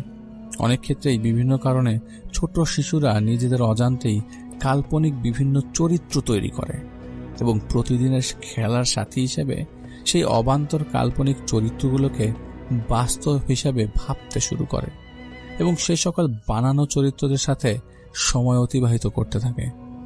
আমার এমনটাই ধারণা ছিল। আমিও ভেবেছি ওই বয়সে স্বর্ণালী ছিল আমার দিন শিশুসুলভ অবচেতন মনের তৈরি করা একটা চরিত্র। কিন্তু আমাদের সব ধারণার ব্যাখ্যা তো সবসময় শতভাগ নির্ভরযোগ্য হয় না। সেটা একটা সময় আমি বুঝতে বাধ্য হই। কোথাকার জল কবে, কিভাবে, কখন আর কোথায় গিয়ে গড়ায়, সেটা আজ করতে করতে আমার প্রায় 20টা বছর লেগে গেল। আসসালামু আলাইকুম রাসেল ভাইয়া। আমি জানি যে আজকের এই ঘটনাটি খুবই খুবই ভালো হবে, কিন্তু এই ঘটনাটি বলার সময় আমার হাত এখনো কাঁপছে। আমি কাউকে এই কথাগুলো বলিনি, আজ প্রথমবার আপনার স্টুডিওতেই বলছি। ঘটনাটা শুরু হয় গত বছরের শীতের শেষের দিকে। আমি তখন গ্রামে ছিলাম। আমাদের বাড়ির পিছনে একটা পুরনো পরিত্যক্ত স্কুল ঘর আছে এবং ভাঙা জানালা, টিনের চাল, আধখানা খোলা, আর ভিতরে ঢুকলে আজও একটা পচা গন্ধ। গ্রামের সবাই বলে ওখানে সন্ধ্যার পর যাওয়া মানা, কিন্তু রাতে হঠাৎ বিদ্যুৎ চলে যায় এবং মোবাইলের চার্জও শেষ। রাত প্রায় 12টা, হঠাৎ শুনি স্কুল ঘরের দিক থেকে বাচ্চাদের হাসির শব্দ। রাসেল ভাইয়া, ওই স্কুলে 20 বছর ধরে কোনো ক্লাস হয় না। আমি প্রথমে ভাবলাম ভ্রম, কিন্তু হাসির শব্দটা ধীরে ধীরে কান্নায় পরিণত হলো। একটা বাচ্চা না, অনেকগুলো। আমি জানি ভুল করেছি, তবুও পা চলেই গেল। স্কুল ঘরের দরজা ভিতর থেকে খোলা। ভিতরে ঢুকতেই আমার শরীর হিম হয়ে গেল। চকবোর্ডে সাদা চকে লেখা আজ কে মরবে? ক্লাসরুমের বেঞ্চগুলোতে কেউ নেই, কিন্তু মনে হচ্ছিল সব বেঞ্চ ভর্তি। হঠাৎ পিছনের বেঞ্চ থেকে একটা কণ্ঠ, স্যার নাম ডাকবেন না? আমি ঘাড় ঘুরালাম। একটা ছেলে বসে আছে, স্কুল ড্রেস পরা, এই মুখটা ঝাপসা, তার পাশে আর একটা, তারপর আর একটা, একটার পর একটা সব বেঞ্চ ভরে গেল। সবাই একসাথে তাকিয়ে আছে আমার দিকে। আমি দৌড়াতে চাইলাম, কিন্তু দরজা নেই। হঠাৎ পুরো ক্লাস একসঙ্গে কম্পনিত হলো, বলে উঠলো, আপনি তো স্যার নন, তাহলে এখানে এলেন কেন? এরপর সব লাইট একসাথে জ্বলে উঠলো। আমি আর দেখলাম ওদের পা নেই, সবাই বেঞ্চের নিচে ঝুলছে। একটা মেয়ে সামনে এগিয়ে এসে বলল, আমরা আগুনে পুড়েছি স্যার, আপনি কি আমাদের নাম জানেন? এই কথা বলেই সে আমার হাত ধরলো। রাসেল ভাইয়া, ওই হাত ধরার সাথে সাথে আমার গায়ের চামড়া পুড়ে যাওয়ার মতো লাগছিল। আমি জোর করে চিৎকার করলাম। জ্ঞান ফিরল আমাদের বাড়ির উঠোনে। সবাই বলছে আমি নাকি স্কুল ঘরের সামনে অজ্ঞান হয়ে পড়েছিলাম। কিন্তু ভাই, আমার ডান হাতে আজও সেই পোড়া দাগ। পরে জেনেছি 2003 সালে ওই স্কুলে আগুন লাগে 9টা বাচ্চা মারা গিয়েছিল। ক্লাস চলাকালীন ঘটনাটা ধামাচাপা দেওয়া হয়েছিল। রাসেল ভাইয়া, সেই রাতের পর থেকে আমি আর স্কুলের পাশ দিয়েও বাচ্চাদের কান্না শুনলেও চাই না। কারণ তাদের কান্না মায়া হলেও কিন্তু তারা ভয়ঙ্কর অভিশপ্ত। আমি যে কিভাবে বেঁচে এসেছি, আমি তাদেরকে পরবর্তী এক মুরব্বীর থেকে শুনলাম, আমি যাদেরকে বাঁচাতে গিয়েছি বুধাই তারা আমার কোনো ক্ষতি করেনি। রাসেল ভাই, এই পর্যন্ত বলার পরেও আপনি হয়তো খেয়াল করেছেন আমি একটু থেমে গিয়েছিলাম, কারণ ঠিক ওই সময় স্টুডিওর ভিতরে একটা অদ্ভুত ব্যাপারও ঘটে। আমি তখন মাইক থেকে মুখ সরাইনি, হেডফোন কানে ছিল ঠিকই। হঠাৎ হেডফোনের ভিতরে একটা বাচ্চার নিঃশ্বাসের শব্দ, শ্বাস না, যেন পুড়ে যাওয়া ফুসফুস টানছে। আমি প্রথম ভাবলাম হয়তো কোনো সাউন্ড ইস্যু। আমি আপনাকে তাকিয়ে বললাম, ভাই হেডফোনে কেউ কথা বলছে? আপনিও একটু অবাক হয়ে বললেন, না তো, সব চ্যানেলগুলো ক্লোজ। ঠিক তখনই হেডফোনের ভিতরে স্পষ্ট করে একটা কণ্ঠ আসলো, স্যার আমাদের নামটা বলবেন না? রাসেল ভাইয়া, এই কণ্ঠটা আমি আগেও শুনেছি ওই স্কুল ঘরে। আমার হাত তখন কাঁপতে শুরু করে। মাইকের লাল লাইট অন এবং লাইভ অন। আমি চ্যানেল থেকে উঠতে পারছি না। মনে হচ্ছিল চেয়ারের সাথে কেউ আমাকে চেপে ধরেছে। তারপর স্টুডিওর গ্লাসে ও পাশে কে যেন মনিটরটা দেখে, ওটা হঠাৎ নিচ থেকে অন হয়ে যায়। স্ক্রিনে কোনো ক্যামেরা ফিড না, শুধু কালো ব্যাকগ্রাউন্ডে সাদা লেখা ভেসে ওঠে, 9 জন ছিলাম স্যার, 9 জন, আজ 10 জন হলাম। এই লেখাটা দেখে আপনি চেয়ার থেকে উঠে দাঁড়ান। আমি তখন অনুভব করি আমার ডান হাত আবার জ্বালা শুরু করলো। পোড়া দাগের জায়গাটা হঠাৎ স্টুডিওর ভিতরের তাপমাত্রা পেয়ে একদম কমে গিয়েছে। এসি বন্ধ ছিল। রাসেল ভাই, আমার নিঃশ্বাস থেকে ধোঁয়া বেরোচ্ছিল। ঠিক তখনই স্টুডিওর কোণ থেকে একটা শিশুর ছায়া ধীরে ধীরে আমার সামনে আসছিল। মুখ নেই, চোখ নেই, শুধু পোড়া স্কুল ড্রেস। সে এসে মাইকের একদম সামনে দাঁড়ায় আর লাইভ অন ইয়ারেই বলে, স্যার আজ কি আমাদের নাম ডাকবেন না? এরপর আর কিছু মনে নেই রাসেল ভাইয়া। জ্ঞান ফিরল স্টুডিওর সোফায়, শো বন্ধ, মাইক অফ, সব স্টাফ চুপ। রাসেল ভাইয়া, আপনিও একটু কথাই বলেছিলেন যে এই অংশটা রেকর্ডে নেই, কিন্তু ভাই আমার ফোনে সেদিন রাত 2:17 একটা অডিও ফাইল সেভ ছিল। ফাইলের নাম class 10, roll number, please roll call. আমি আজও সাহস পাইনি ওটা প্লে করার, কারণ ফাইলের ডিউরেশন 9 মিনিট 10 সেকেন্ড। এই ছিল ঘটনা। যদি ভালো লাগে তাহলে অবশ্যই এই ঘটনাটি শেয়ার করবেন ভাইয়া। এটা আমি আমার অভিজ্ঞতা থেকে লিখেছি। ধন্যবাদ। আসসালামু আলাইকুম। কখনো কি এমন হয়েছে যে দূরে কোথাও বেড়াতে গিয়ে অচেনা কোনো পথে হঠাৎ করে মনে হয়েছে এখানে কিছু একটা ঠিক নেই।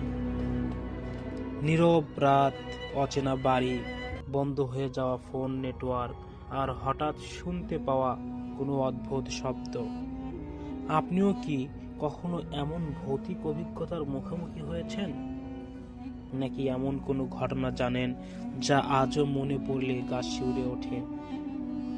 বাস্তব ভয়ঙ্কর কাহিনী, ভ্রমণের পথে ঘটে যাওয়া ঘটনা, রহস্য, আতঙ্ক আর অদৃশ্য উপস্থিতির গল্প। আচ্ছা, আপনার অভিজ্ঞতা আমাদের সঙ্গে শেয়ার করুন। হয়তো আপনার গল্পই হবে পরের সেই কাহিনী যা পড়ে বা শুনে অন্য কেউ সাহস করে আর রাতের বেলা একা বেড়াতে যাবে না। আসসালামু আলাইকুম রাসেল ভাইয়া। এই ঘটনাটা আমি আজও কাউকে সহজে বলি না, কারণ আমি জানি শুনলে অনেকে বলবে এইসব বানানো ঘটনা। কিন্তু রাসেল ভাইয়া, ওনাকে না বললে আমার মাথা ফেটে যেত। ঘটনাটা শুরু হয় প্রায় 1.5 মাস আগে। একটা সাধারণ দিনের মতোই আমি তখন কাজের জায়গা থেকে ফিরছি। রাত প্রায় 11:20। গ্রামের সেই পরিচিত কাঁচা রাস্তাটা, ডান পাশে একটা ভাঙা বটগাছ, বাম পাশে পুরনো একটা পুকুর যেখানে ছোটবেলায় আমরা মাছ ধরতাম। সেদিন অদ্ভুত ব্যাপার ছিল, চারপাশে অস্বাভাবিক নীরবতা। কুকুরও ডাকে না, ব্যাঙ ডাকে না, এমনকি বাতাসও হয় না। আমি হাঁটছি, হঠাৎ খেয়াল করলাম পিছনে কেউ হাঁটছে। পায়ের শব্দ ঠিক আমার মতো ছন্দে। আমি থামলাম, পিছনে আমার শব্দটাও থামলো। আমি আবার হাঁটলাম, শব্দটা আবার শুরু হলো। মাথার ভিতর তখন একটাই কথা ঘুরপাক খাচ্ছিল, ভাই পিছনে তাকাবি না। কিন্তু আমি আমাকে উপেক্ষা করে পিছনে তাকালাম। রাস্তার ঠিক মাঝখানে আমি দেখলাম কেউ নেই। আমি তখন নিজেকে গালি দিচ্ছি, ভয় পাস না, তোর মাথার সমস্যা। ঠিক তখনই পুকুরের দিক থেকে একটা শব্দ ভেসে আসলো, পানি নড়ার শব্দ। পানি নড়ার শব্দ না, যেন কেউ পানির নিচে হেঁটে যাচ্ছে এমন শব্দ। আমি দৌড় দিলাম, আর তখনই আমার কাঁধে কিছু একটা হাত রাখলো। হাতটা ঠান্ডা না, ওই হাত গরমও না, মরা মানুষের মতো নিষ্প্রাণ। আমি চিৎকার করতে গিয়েও চিৎকার করতে পারি রাসেল ভাইয়া। এটা একটা কণ্ঠস্বর কানে আমার ফিস ফিস করে বলল, এই তোরা তাকে বলিস সে জানি না জানে আমাকে। এই কথাটি শোনার পরে আমি মাটিতে অজ্ঞান হয়ে পড়ে যাই এবং জ্ঞান ফিরে আমার ভোরবেলার দিকে। আমি রাস্তার পাশে পড়ে আছি, শরীরে কোনো আঘাত নেই, কিন্তু বাম কাঁধে 5টা আঙ্গুলের দাগ। সেই দাগ আজও আছে ভাই। সেদিন থেকে আমার সমস্যা শুরু হয়। রাতে ঘুমালে দরজা বাইরে হাঁটার শব্দ, ছাদের উপর ভারী কিছু টানার আওয়াজ, আর সবচেয়ে ভয়ঙ্কর স্বপ্ন একজন মানুষ যার মুখ নেই তাকে দেখছি আমি। সে শুধু বলে, ওকে জানে তুই কেন চুপ করেছিস। 3 দিন পর আর পারলাম না, সোজা গিয়ে আমি তার কাছে বসে পড়লাম। তখন আমি ভাই কাঁদতেছি এবং মানুষের মনে কাদা মানুষ আমি না, সব বলে দিলাম। সবাই শুনে, আমার এই ঘটনাটি শুনে সবাই চুপ। অনেকক্ষণ পর শুধু বলল, তুই যে জায়গার কথা বলেছিস ওখানে 2009 সালে একজন লোক গলা কাটা মারা গিয়েছিল, তার নামও ছিল অনে।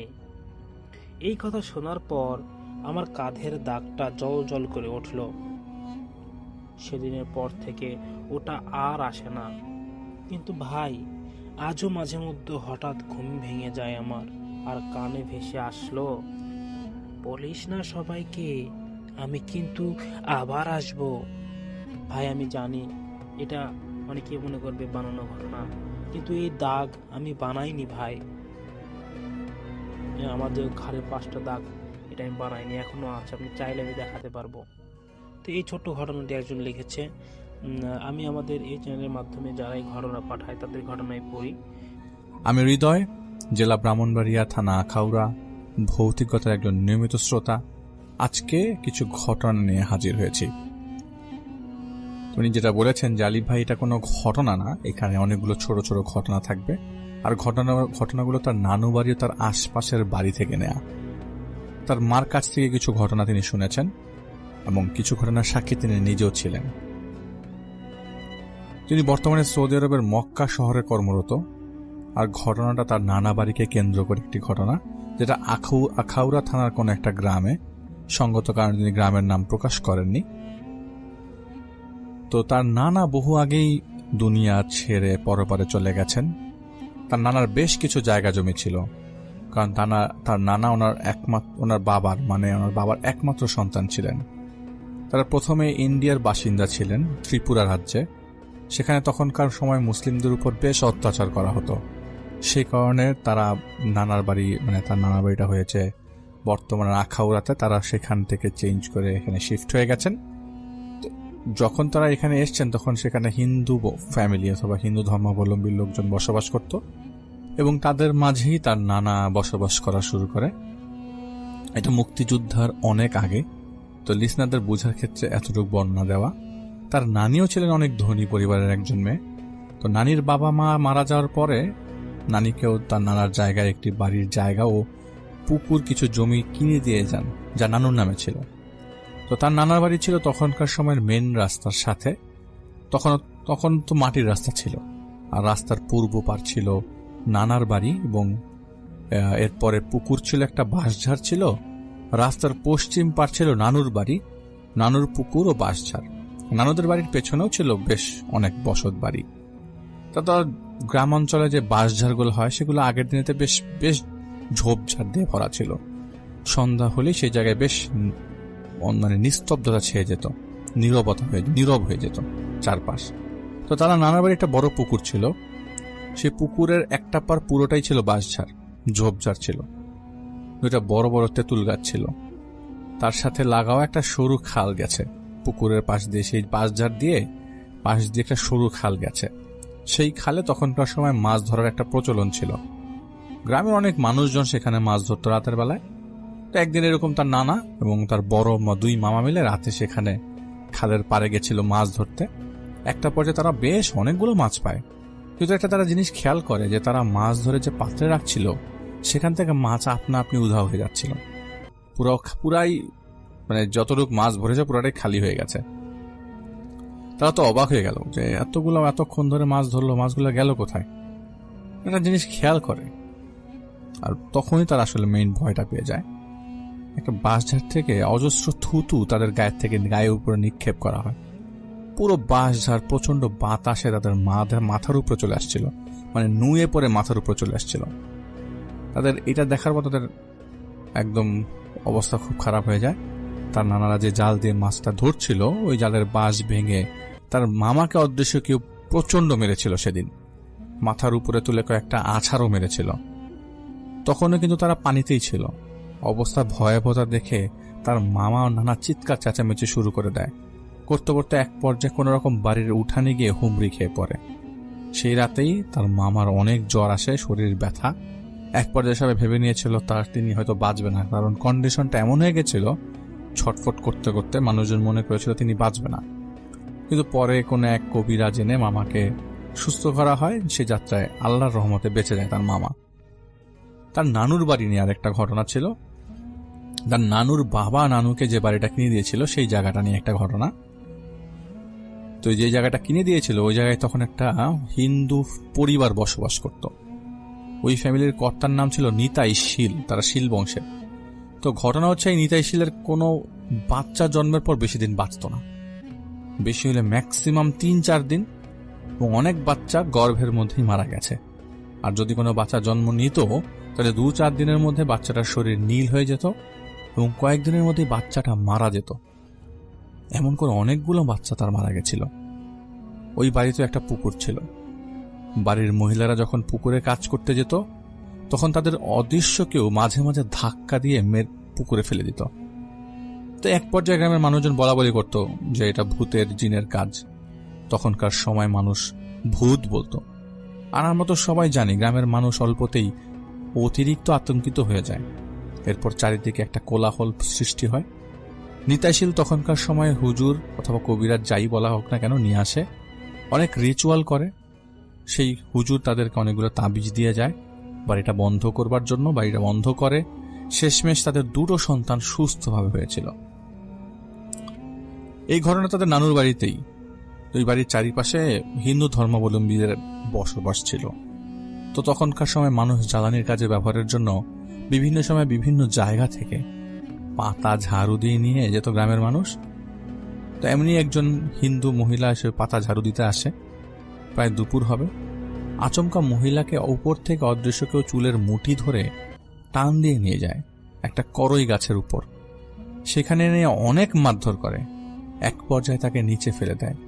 এত উপর থেকে ফেলার কারণে আর এতগুলো আঘাত কারণে ওই মহিলা খুব খারাপভাবেই জখম হয়। ওনার দু পায়ের পুরো জায়গায় একদম ছিলে যায়, একদম অবস্থা খুব খারাপ। পরে ওইখানে সর্বমোট 35 থেকে 40টার মতো শিলাই লাগে। মর্মান্তিক ছিল ঘটনাটা। উনি বেশ অনেকদিন গুরুতর অসুস্থ ছিলেন। আরো অনেক ঘটনা সেই বাঁশঝাড়কে কেন্দ্র করে হয়, যা যিনি শেয়ার করেছেন হৃদয় ভাই, তার জন্মের অনেক আগের ঘটনা, তার আম্মার কাছ থেকে শোনা ঘটনা। তার নানা ও নানুর দুটো বাড়ির মধ্যে যে পুকুরগুলো ছিল ওইগুলো অনেক আগে থেকেই ছিল। ওটা নতুন করে করা বা খনন করা পুকুর ছিল না। নিতাই শীলের যে ফ্যামিলি ছিল, পরিবার ছিল, এক পর্যায়ে সেখান থেকে চলে যায়।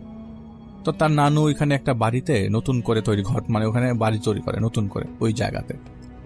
তো তার নানু, তার আম্মা সহ বাকি আন্টিরা সবাই ওইখানেই থাকা শুরু করে। তারা তখন ছোট ছিল, তো মূলত দুইটা বাড়ি মিলেই সবাই বসবাস করত। তো তার এক আন্টি ছিল, ওনার নাম ছিল করিমা, যেটি ছদ্মনাম, আমার ফুল নামটা ইউজ করেনি তিনি। উনি ছোট থেকে মোটামুটি বেশ সুন্দরী ছিল।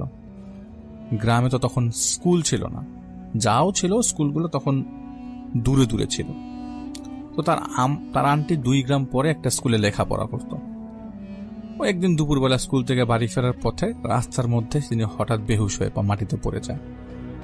তো তার নানা যেহেতু ওই জায়গায় পরিচিত মুখ ছিল, সবাই তার আন্টিকে চিনে ফেলে, নানা বাড়িতে এনে দিয়ে যায়। আন্টির যখন হুশ আসে জিজ্ঞেস করা হয় যে কি ব্যাপার, এরকম বেহুশ হলো কিভাবে তুমি? আন্টি বলে, আমি কিছু জানি না, আমি হঠাৎ হাঁটছিলাম, পায়ের সাথে কিছু একটা লেগে আমি মাটিতে পড়ে যাই, এরপর আর কিছু মনে নেই। সবাই জিনিসটাকে আসলে স্বাভাবিকভাবেই নেয়। সবাই ভাবে যে মাটিতে পড়ে মাথায় আঘাত লাগার কারণে হয়তোবা মাথার কোনো একটা পোর্শনে হিট করেছে সেই জায়গাটা, যার কারণে তিনি বেহুশ হয়ে গেছে। বিষয়টা স্বাভাবিক ছিল না। ওই দিনের পর থেকে তার আন্টি প্রায় সময় হুটহাট বেহুশ হয়ে যেত। অনেক সময় আবোল তাবোল কথা বলতো, সবার সাথে বাজে আচরণ করত। তো তার নানা ওই বিষয়টা দেখে। ব্রাহ্মণবাড়িয়া শহর থেকে একজন কবিরাজ নিয়ে আসেন। সেই কবিরাজ বাড়িতে আসে সন্ধ্যার সময়। ওনার যা যা জিনিসপত্র লাগবে সবকিছু নিয়ে রিচুয়াল করে। এক পর্যায়ে কবিরাজ বলে আন্টিকে একটা মহিলা জিন আসর করেছে। বাড়ির সবাই তো এটা শুনে ভীষণ ভয় পায়। তার নানা কবিরাজকে বলে, আপনি যেভাবেই পারেন আমার মেয়েকে সুস্থ করেন। তারপর তার নানা কবিরাজকে বলে যে সুস্থ করার পরে জিনকে হাজির করানো হয়। কবিরাজ হাজির করে। এক পর্যায়ে ওই মহিলা জিনকে কবিরাজ প্রশ্ন করে, এই মেয়েটাকে কেন কষ্ট দিচ্ছিস? মহিলা জিন বলে, আমি রাস্তার পাশে বসে খাচ্ছিলাম, এই মেয়ে আমাকে লাথি দিয়েছে, একে তো ছাড়বো না। কবিরাজ বলে, তো সে তো তোকে দেখে নাই, তুই ছেড়ে দে, তুই কেন ধরে রেখেছিস? মহিলা জিন রাজি হচ্ছিল না। অনেক তর্ক বিতর্ক পর সেখান থেকে সে চলে যায়। ওই কবিরাজ জিনকে বলেছিল, একটা চিহ্ন দিয়ে যাস।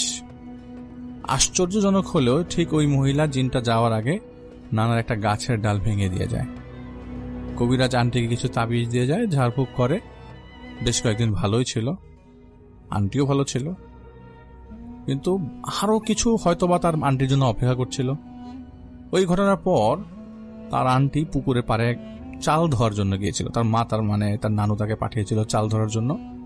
তো এক পর্যায়ে পাশের বাড়ির একজন লোক এসে তার আন্টির কাছ থেকে জোরাজুরি করে হিংস্রভাবে আন্টিকে ভয় দেখিয়ে চালগুলো কেড়ে নিয়ে পানিতে ফেলে দেয়। আন্টি সেই লোকটাকে চেনে।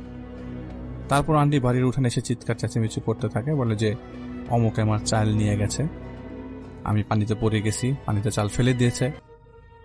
পরেই বলেই আন্টি বেহুশে মাটিতে পড়ে যায়। বেহুশ হওয়ার আগে আন্টি যার নাম বলেছিল সে নানুদের বাড়ির পাশের বাড়ির লোক ছিল। তো তাকে যখন পরে জিজ্ঞেস করে, তুই এমন কাজটা কেন করলি আমার মেয়ের সাথে? সে বলে, আমি তো বাড়িতেই আসছিলাম না, আমি এই কাজ কেন করব? আর সে তো আমার ছোট বোনের মতো, আমি ওর সাথে কেন আমি ওর চাল নিয়ে ওর পানিতে ফেলাই দেবো বা চাল পানিতে ফেলে দেবো? তখন সবাই অবাক হয়ে যায়। যদি সে বাড়িতেই না থাকে তাহলে তার রূপ ধরে কে এসেছিল? আন্টির চালটা কে কেড়ে নিল? এরপর থেকে সেই আন্টির ব্যবহার আগের মতো হতে থাকে। সবচেয়ে ভয়ঙ্কর বিষয় সেটা হলো, আন্টি যখন রাতে ঘুমাতো আন্টিকে সাপে পেঁচিয়ে ধরত এবং কয়েকবার সেই সাপ আন্টিকে ছবল মেরেছিল। এমনকি দিনের বেলা আন্টি যখন পুকুর পার বা অন্য কোথাও যেত, আন্টি শুধু সাপ দেখত। আন্টির কাছে সাপগুলো এগিয়ে আসতো। আন্টি এসব কথা নানাকে বললে নানা আবারও বেশ পেরেশানের মধ্যে পড়ে যায়, মানে পারিবারিকভাবে একটা ঝামেলার মধ্যে পড়ে যায়। আর ওই দিক থেকে গ্রামের মেয়ে মানুষ একটা বিষয় আছে। তো এরপরে নানা গ্রামের বড় মসজিদের ইমামকে নিয়ে আসে। ইমাম এসে প্রথমে ঝাড়ফুঁক দেয়, পানি পড়া দেয়, আগেকার দিনের রিচুয়াল, এতে তিনি কিছুটা স্বাভাবিক হয়। কিন্তু এই ঘটনা ঘটতেই থাকে। শেষমেশ নানা উপায় না দেখে আবারও সেই ব্রাহ্মণবাড়িয়ার কবিরাজকে নিয়ে আসে। কবিরাজ এসে আবার তার জিনিসপত্র নিয়ে রিচুয়াল করে বসে। আন্টিকে সেই রিচুয়াল মাঝখানে বসায়। কবিরাজ আন্টির নাকের মধ্যে কি একটা ধোয়া দিচ্ছিল। আন্টি নাকি অসহ্য যন্ত্রণায় ঘোঙাচ্ছিল, আওয়াজ করছিল। এক পর্যায়ে জিনটাকে হাজির করা হয়। যেহেতু আবারও জিনটা ডিস্টার্ব করছিল, পরে কবিরাজ জিনটাকে বোতলবন্দি করে। কিন্তু আন্টি স্বাভাবিক থাকলেও মাঝে মাঝে বেশ অ্যাবনর্মাল কথাবার্তা তার চলছিল।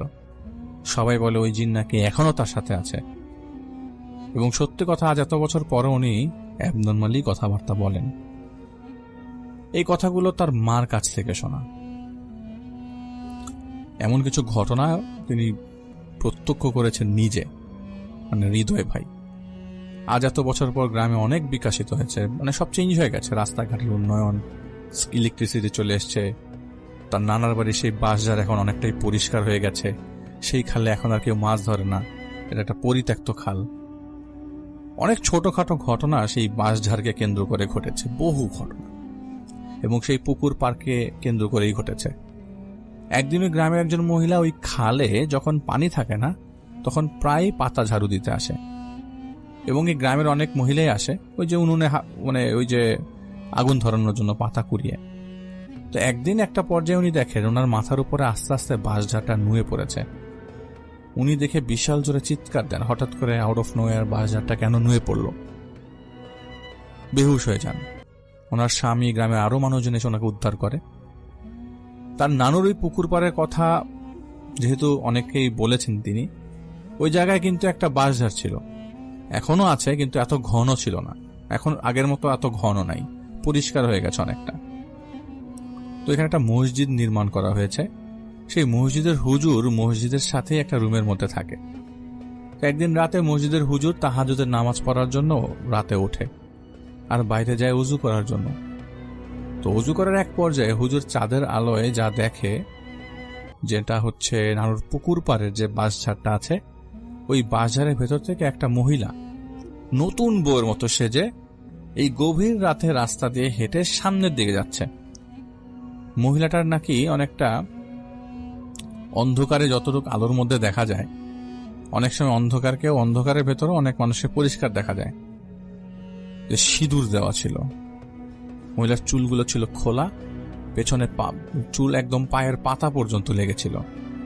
হুজুর সেই মহিলার পায়ের আওয়াজও শুনছিল। হুজুর শুনতে পাচ্ছিল মহিলাটার হাঁটার সময় যে একটা আস্তে আস্তে ঝুমঝুম আওয়াজ হচ্ছে।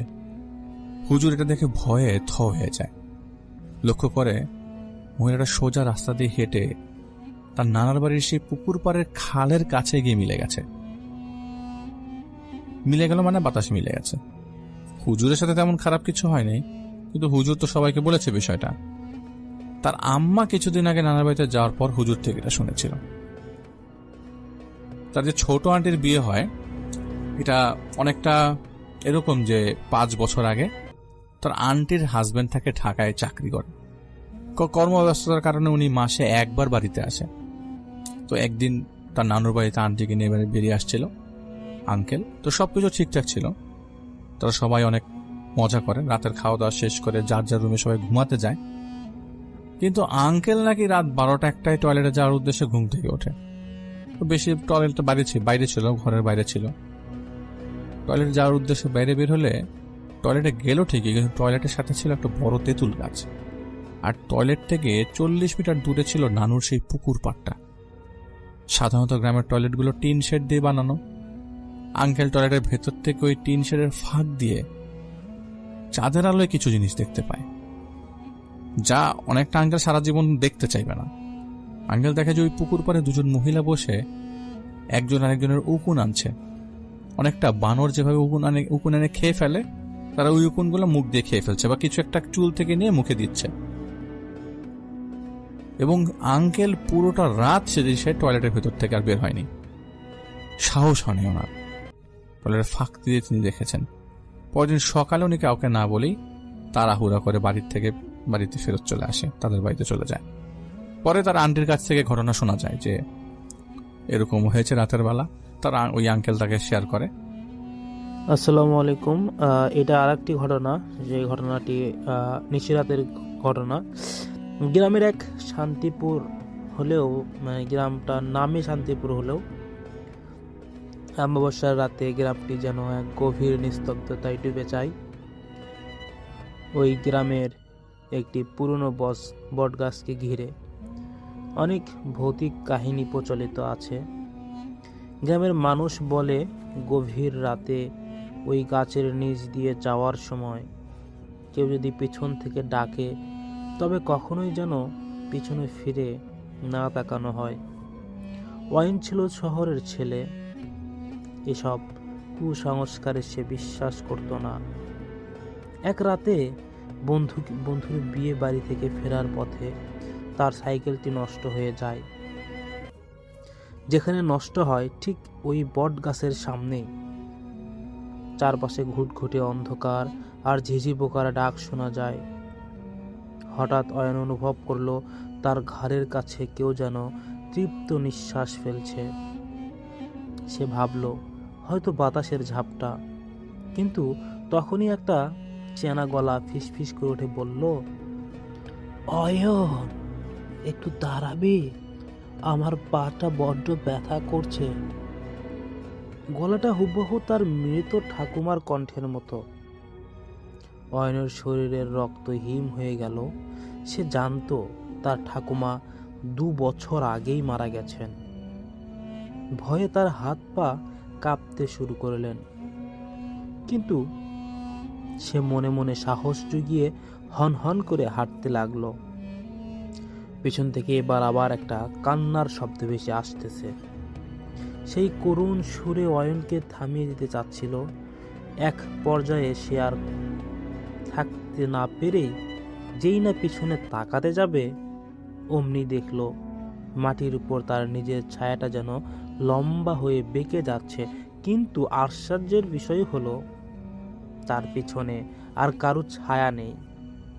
সে বুঝতে পারলো যা তাকে ডাকছে সে তার কোনো শরীর নেই। অয়ন এক দৌড়ে গ্রামের মন্দিরের দিকে চলে গেল। পরের দিন সকালে গ্রামের লোকজন বটগাছের নিচে অয়নের সাইকেলটি খুঁজে পায়, কিন্তু সাইকেলের ওই সিটটা এমনভাবে দুমড়ে মুচড়ে ছিল যেন কোনো দানব ওটাকে হাত দিয়ে পিষে ফেলেছে। এই ছিল আমার শেষ ঘটনা। আজকের মতো সবাই সুস্থ থাকবেন। মানে আমি শেষ করলাম ঘটনাটি। আসলে ভাই ঘটনাটি ভালো লাগলে অবশ্যই শেয়ার করবেন। ডিয়ার লিসেনার, আশা করি আপনাদের এই ঘটনাগুলো খুবই ভালো লেগেছে। আমি কিন্তু প্রতিনিয়ত আপনাদের জন্য এইরকম সকল ভয়ঙ্কর ঘটনাগুলো এই চ্যানেলের মাধ্যমে, অর্থাৎ টপ ভূত এফএম চ্যানেলের মাধ্যমে আপলোড করে থাকি। আপনারা যদি আমাদের এইরকম বাছাই করা ঘটনাগুলো পছন্দ করেন, তাহলে একটু আমাদেরকে কমেন্ট করে জানাবেন। আপনাদের ভালো লাগাই আমাদের মূল চেষ্টা। আপনারা যদি এই ধরনের ঘটনা পছন্দ করেন, তাহলে আমরা পরবর্তীতে আপনাদের জন্য এইরকম আরো অনেক ভয়ঙ্কর ঘটনাগুলো এই টপ ভূত এফএম চ্যানেলের মাধ্যমে রাত 10টা বাজে আপলোড করে দিব। আপনারা প্রতিনিয়ত ভূত এফএম শুনতে চেয়েছেন বিধায় আমি প্রতিনিয়ত কিন্তু ভিডিও বানিয়ে যাচ্ছি। আমি অনেক পরিশ্রম করে আপনাদের ভালোবাসা পাওয়ার জন্য এই চ্যানেলের মাধ্যমে, কঠোর পরিশ্রমের মাধ্যমে আমি কিন্তু আপনাদের সকল বাছাই করা ঘটনাগুলো আমি কিন্তু শুনে শুনে যে ঘটনাগুলো খুবই ভালো এবং এক্সপেন্সিভ হরর, মানে একটা থমথমে পরিবেশে আপনাদেরকে নিয়ে যেতে পারবে, মানে যেই ঘটনা শুনলে আপনাদের চারিদিকে একদম নিস্তব্ধ একটা ভয় কাজ করবে আপনার ভিতরে। আপনি শুয়ে থাকবেন ঘরের দরজায় ঠিকই, কিন্তু ঘটনাগুলো যেগুলো হচ্ছে, এই ঘটনাগুলো মনে হবে যে ঘটনা আপনি শুনছেন এই ঘটনাটি আপনার জীবনের সাথে ঘটে যাচ্ছে এবং আপনি সেই জায়গায় উপস্থিত। ঘটনাগুলো যেগুলো শুনছেন কান দিয়ে, মনে হচ্ছে এই ঘটনাগুলো আমার সাথেই ঘটছে। জি, আমি এই রকম ঘটনাগুলোই বাছাই করি এবং আমি সময় ওয়েস্ট করে আপনাদেরকে এইরকম ঘটনা দিতে চাই যেই ঘটনাগুলো শুনলে আপনাদের খুব ভয় ভয় স্বতঃস্ফূর্ত যে আনন্দ আছে এটা হবে।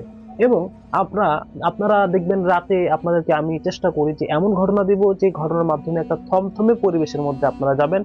ভয়ঙ্কর সব ভয়ঙ্কর ঘটনা আসলে ভয়ঙ্কর হয় না, কিন্তু সকল ভয়ঙ্কর ঘটনা কিন্তু কষ্টকে ক্রস করে ভয়ঙ্কর ঘটনা হয়।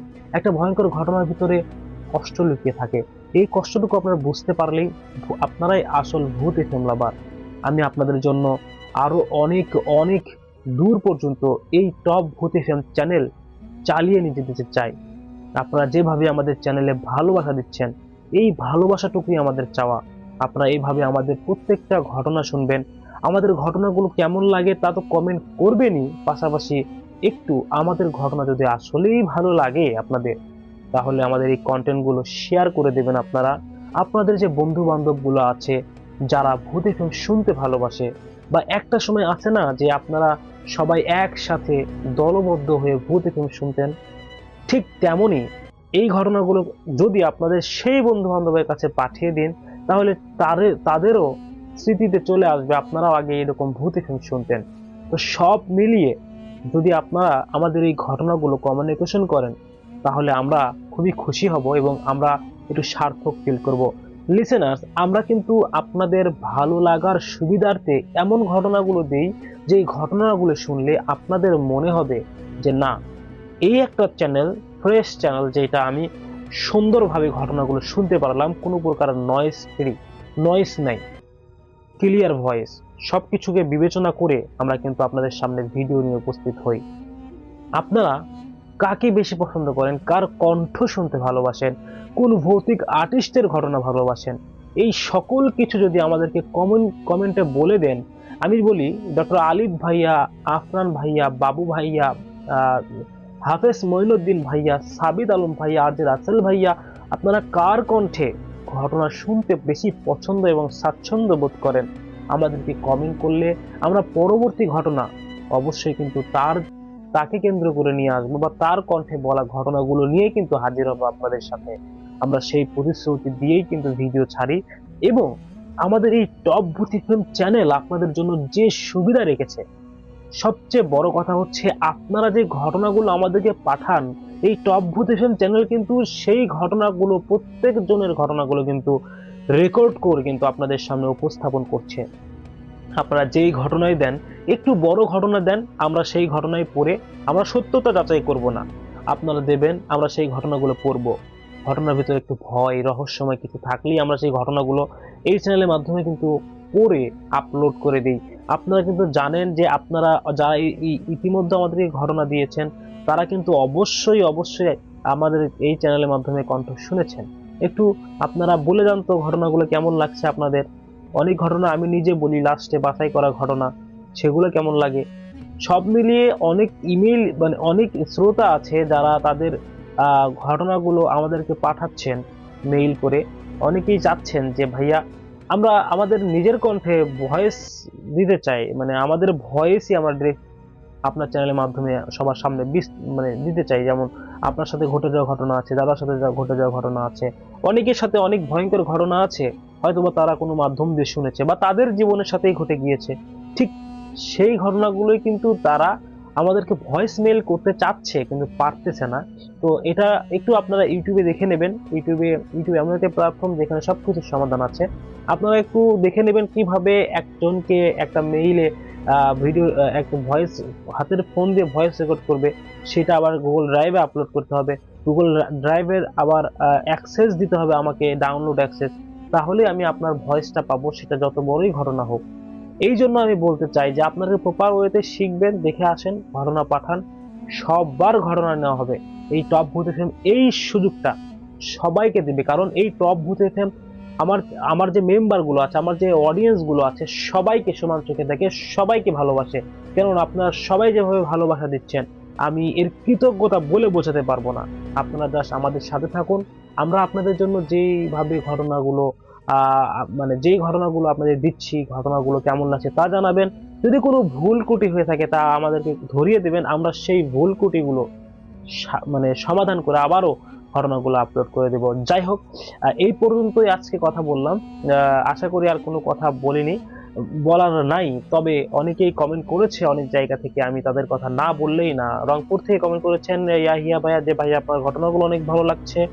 আমাদেরকে নওগাঁ থেকে বলেছেন খুব ভালো লাগছে ঘটনাগুলো। আমাদেরকে নরসিংদী থেকে বলেছেন ভাই আপনার ঘটনা না শুনলে শান্তি পাই না। অনেকেই অনেকভাবে ভূত এফএমকে যে এত ভালোবাসে তা কিন্তু এই চ্যানেলের শ্রোতাদের কমেন্ট দেখলেই বোঝা যায়।